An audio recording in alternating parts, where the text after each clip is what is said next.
Què tal, enganxats? Com esteu? A la setmana del Mobile World Congress a Barcelona ens hem desplaçat aquí, al recinte firal de l'Hospitalet de Llobregat, per conèixer de la mà dels experts com afectarà el desenvolupament de la tecnologia mòbil en el consum de televisió, almenys en la televisió tal com la coneixem avui en dia. Ens acompanyeu?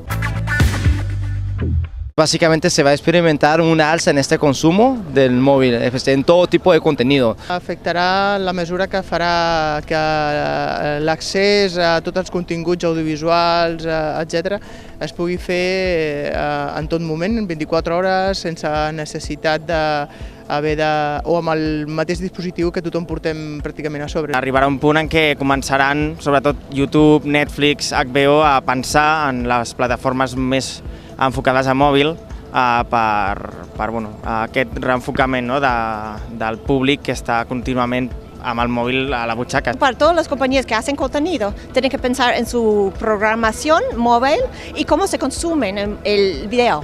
La hacen cortos, la hacen diferentes. Jo espero que afecti d'una manera més participativa, perquè actualment el que veiem és que la tecnologia bàsicament ha afavorit el negoci i el consum, però estaria bé que també influís una mica més en el progrés social. I think it's already making a lot of impact in terms of TV shows and in general as well. I think in future you're going to see a lot of AR and VR stuff, which is augmented reality and virtual reality stuff. El tema de la integració de realitat virtual en les sèries jo crec que serà molt normal. The virtual reality is still like a work in progress, so it's not full developed.